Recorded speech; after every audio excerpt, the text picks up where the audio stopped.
സംസ്ഥാനത്തെ സർക്കാർ ആരോഗ്യ കേന്ദ്രങ്ങളിൽ പലതും പരിതാപകരമായ അവസ്ഥയിലാണ്. തകർന്നു വീഴാറായ കെട്ടിടങ്ങൾ, ചോർന്നൊലിക്കുന്ന മേൽക്കൂര, പൊട്ടിപ്പൊളിഞ്ഞ ചുവരുകൾ. കഴിഞ്ഞ 2 ദിവസങ്ങളായി കാസർഗോഡ് മുതൽ ഇങ്ങ് പാറശാല വരെയുള്ള പല ആശുപത്രികളിലെ ദുരവസ്ഥ മാതൃഭൂമി ന്യൂസ് നിങ്ങളിലേക്ക് എത്തിച്ചിരുന്നു.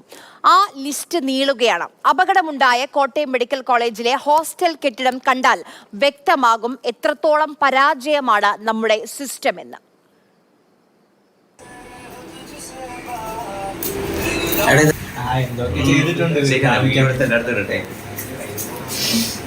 വീഡിയോ എടുത്ത് മുഖ്യമന്ത്രി കഴിച്ച വീഡിയോ ഒക്കെ കൊടുക്കാം അപ്പൊ ഇളകും.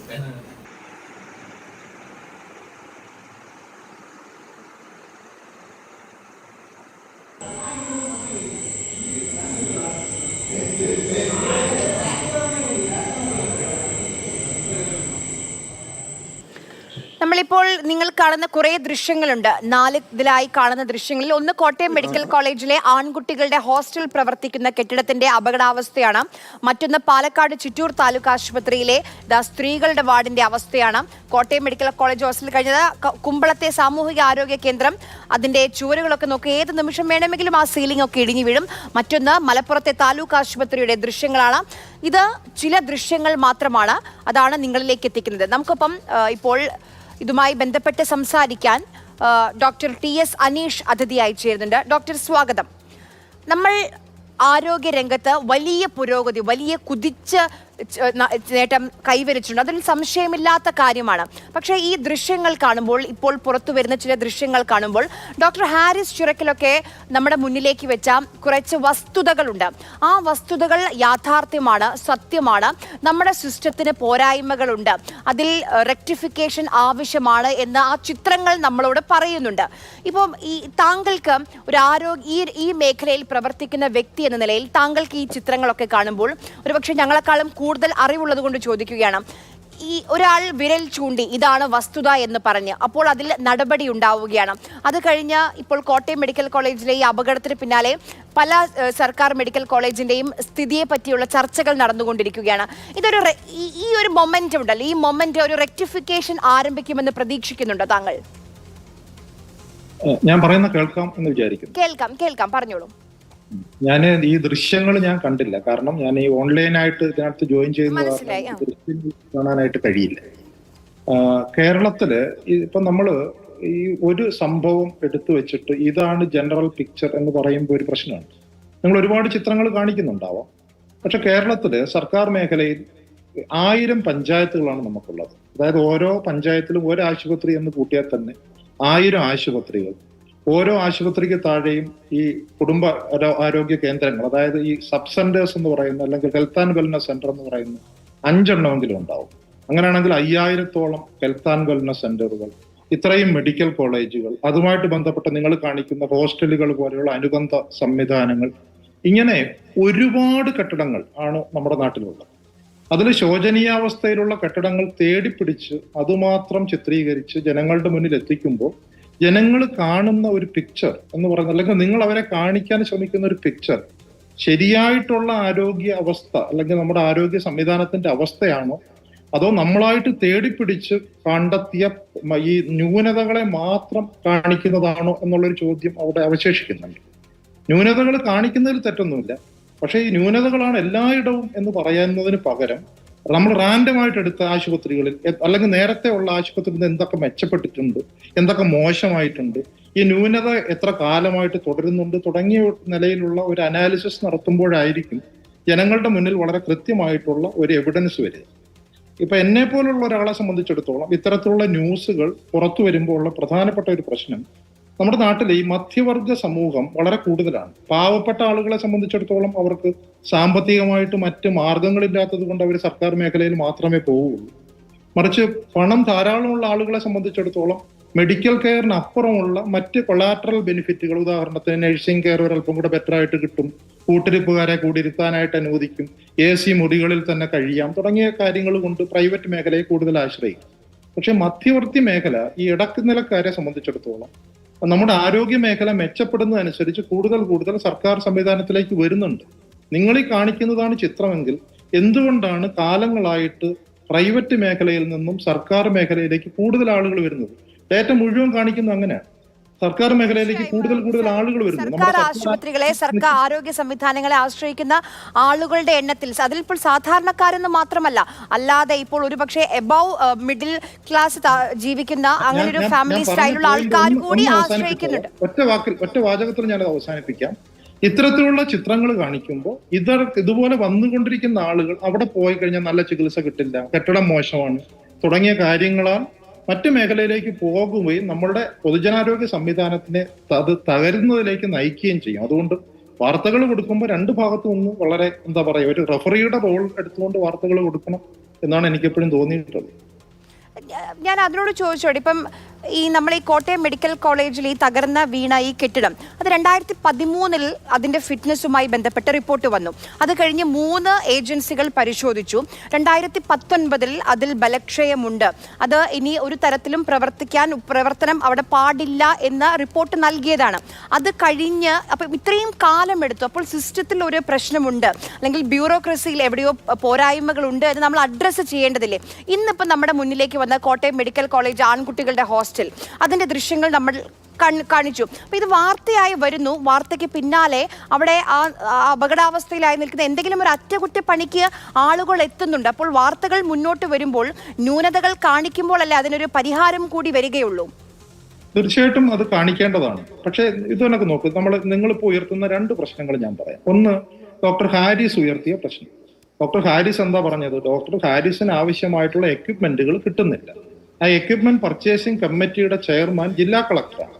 അതായത് അദ്ദേഹം പറയുന്നത് ബ്യൂറോക്രസിയുടെ ഒരു പ്രശ്നം എന്നാണ് പറയുന്നത്. അതായത് ജില്ലാ കളക്ടർ ആരോഗ്യ വകുപ്പിന്റെ ഭാഗമല്ല, ജില്ലാ കളക്ടർ ആരോഗ്യ വകുപ്പിന്റെ ഒരു ഏജൻസിയുടെ ചെയർ ജില്ലാ കളക്ടറാണ്. അപ്പൊ ബ്യൂറോക്രസിയെ പറ്റി അദ്ദേഹം ഒരു ആരോപണം ഉന്നയിക്കുമ്പോൾ അത് ആരോഗ്യ വകുപ്പിന്റെ പൊളിറ്റിക്കൽ ലീഡർഷിപ്പിന്റെ പ്രശ്നമാണ്, പൊളിറ്റിക്കൽ ലീഡർഷിപ്പിനകത്ത് ഇടപെടേണ്ടതാണെന്നുള്ളതിലൊന്നും സംശയമല്ല. പക്ഷേ ഡയറക്റ്റ് ആയിട്ടുള്ള ആരോപണങ്ങൾ ഇൻഡയറക്റ്റ് ആയിട്ട് മാറുന്നത് നോക്കൂ. അതോടൊപ്പം തന്നെ മെഡിക്കൽ കോളേജിലുള്ള ഈ കെട്ടിടങ്ങൾ ഈ PWD ആണ് പൊളിച്ചു നീക്കേണ്ടത്, അത് ആരോഗ്യവകുപ്പല്ല. ആരോഗ്യവകുപ്പിൽ നിന്നുള്ള നിർദ്ദേശങ്ങൾ കൊടുക്കുകയും PWD അത് ആവശ്യപ്പെടുകയും ചെയ്യാം. അത്തരത്തിലുള്ള കടലാസുകൾ പോയിട്ടുണ്ടോ എന്ന് പോലും ചെക്ക് ചെയ്യാതെ ഇത് ആരോഗ്യവകുപ്പ് സൂപ്രണ്ടിന്റെ ഉത്തരവാദിത്വമാണ്, അല്ലെങ്കിൽ അത്തരത്തിൽ പറയുമ്പോൾ ഉള്ള ഒരു പ്രശ്നം അതിനകത്തുണ്ട്. അത് നമ്മൾ അഡ്രസ് ചെയ്യണം.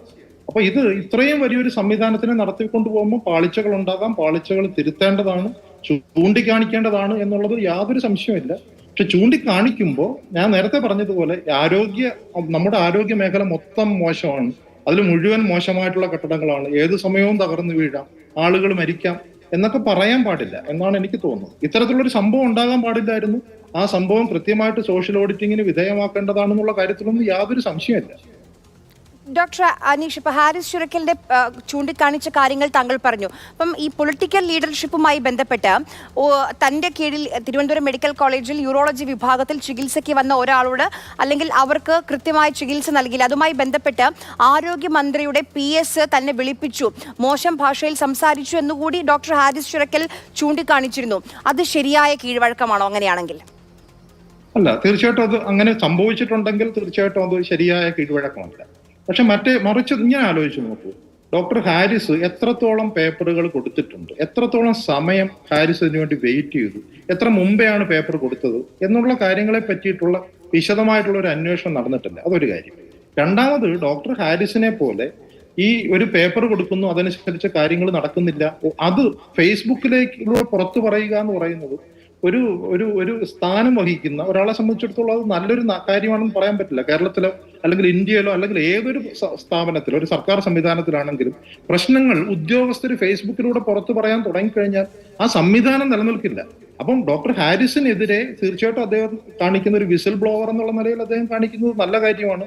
അത് കാരണം ഇത്തരം കാര്യങ്ങൾ നമ്മുടെ ശ്രദ്ധയിൽ വരുന്നു തുടങ്ങിയ കാര്യങ്ങളെല്ലാം ശരിയാണെങ്കിൽ പോലും ഒരു ഉദ്യോഗസ്ഥൻ എന്നുള്ള നിലയിൽ അദ്ദേഹത്തിന് കാണിക്കുന്ന അത്തരത്തിന്റെ അച്ചടക്ക ലംഘനമുണ്ട്. ആ അച്ചടക്ക ലംഘനം ഉള്ള സമയത്ത് അത് അച്ചടക്ക ലംഘനം ഉണ്ട് എന്ന് പറയണം. അല്ലാതെ അച്ചടക്ക ലംഘനം ഉണ്ടാകുന്ന സമയത്ത് ഡോക്ടർ ഹാരിസിനെതിരെ നടപടി എടുക്കാൻ പോകുന്നു എന്നുള്ള രീതിയിൽ ഒരു മുറവിളി ഉണ്ടാവുകയല്ല പറയേണ്ടത്. ഇപ്പൊ ഞാൻ പറയുന്നത് നിങ്ങൾ പറയുന്ന കാര്യങ്ങളെല്ലാം വാസ്തവമാണ്. പക്ഷേ എപ്പോഴും മീഡിയ ഒരു സ്റ്റാൻഡ് എടുക്കുകയും ഒരു പ്രത്യേക നിലയിലുള്ള വാർത്തകൾ ജനങ്ങളിലേക്ക് എത്തിക്കാൻ ശ്രമിക്കുകയും ചെയ്യുന്നു എന്നുള്ളൊരു പോയിന്റിലാണ് ഞാൻ എൻ്റെ ഒരു അഭിപ്രായം. നമുക്കിതിന്റെ സ്റ്റാർട്ടിംഗ് ഇനീഷ്യൽ പോയിന്റ് എന്ന് പറയുന്നത് ഡോക്ടർ ഹാരിസ് ചിറക്കലാണ്. അത് മീഡിയ എടുത്തൊരു സ്റ്റാൻഡ് അല്ല. ഈ സംവിധാനത്തിന്റെ ഭാഗമായി നിന്ന് ഈ സംവിധാനത്തിനോട് അത്രയധികം ആത്മാർത്ഥതയുള്ള ഒരു ഡോക്ടറാണ് അദ്ദേഹം. ഒരു നിവൃത്തിയുമില്ലാതെ അത്യന്തം ഇപ്പൊ താങ്കൾ പറഞ്ഞതനുസരിച്ചാണെങ്കിൽ അച്ചടക്ക ലംഘനം ശരി, പക്ഷെ എത്രത്തോളം അച്ചടക്കം പാലിച്ച് ഏതെല്ലാം വാതിലുകൾ മുട്ടിയതിനു ശേഷം ഒരു നിവൃത്തിയുമില്ല.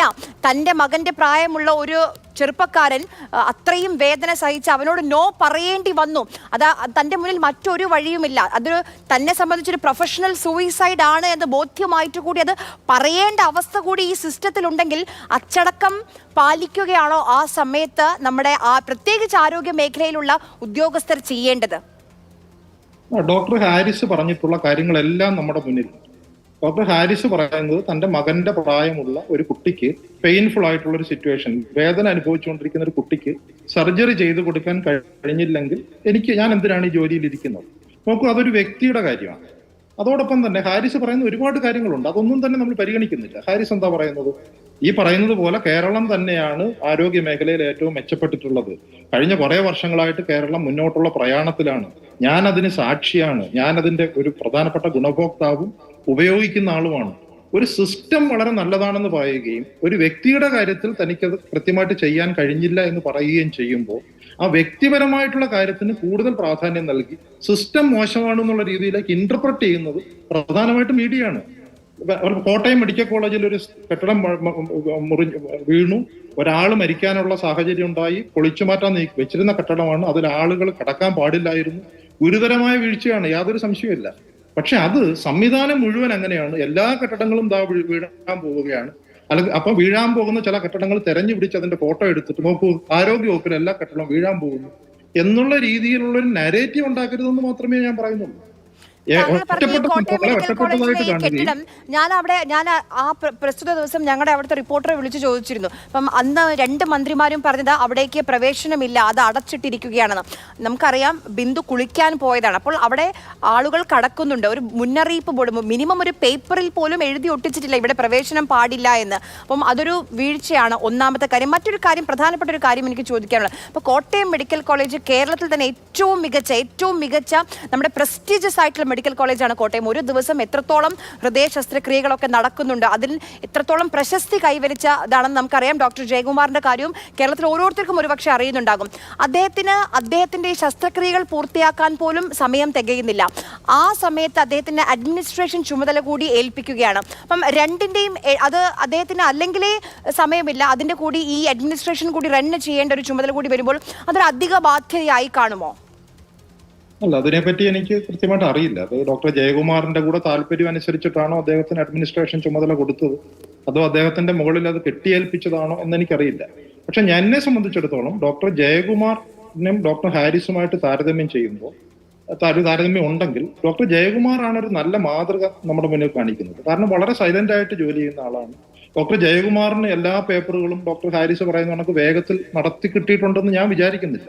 പക്ഷെ അതിന്റെ പിന്നാലെ നടക്കുകയും അതിനുവേണ്ടി ശ്രമിക്കുകയും ചെയ്തുകൊണ്ടേയിരിക്കുകയും അതേസമയം പരാതി പറയുകയാണെങ്കിൽ ഉള്ളിൽ പരാതി പറയുകയും സിസ്റ്റത്തിനെ കറക്റ്റ് ചെയ്യാനായിട്ട് ഒരു സാവകാശം കൊടുക്കുകയും ചെയ്യുന്ന ഒരു മാതൃകയാണ് അദ്ദേഹം നമ്മളോട് കാണിക്കുന്നത്. മറ്റേതാണെങ്കിൽ എന്ത് പറ്റുമെന്ന് വെച്ചാൽ ഞാൻ പൊതുസമൂഹത്തിലേക്ക് ഇതിനകത്ത് കടന്നു വരുമ്പോൾ പൊതുസമൂഹം അറിയുന്നത് ഒരു നല്ല കാര്യം തന്നെയാണ്. പക്ഷെ മീഡിയ അതൊരു വിചാരണ പോലെ എടുത്തു കഴിയുമ്പോൾ സംവിധാനം നന്നാക്കുന്നതിലല്ല, സംവിധാനം മുഴുവൻ മോശമാണ് എന്ന് ചിത്രീകരിക്കുന്നതിലേക്ക് അത് നയിക്കാനുള്ള സാധ്യതയുണ്ട് എന്നാണ് എനിക്ക് തോന്നുന്നത്. ശരി, വളരെയധികം നന്ദി ഡോക്ടർ ടി.എസ്. അനീഷ്. ഇത്രയും നേരം നമുക്കിപ്പം അതിഥിയായി വന്ന് നിങ്ങളുടെ അഭിപ്രായങ്ങൾ പറഞ്ഞതിന് വളരെയധികം നന്ദി ഡോക്ടർ.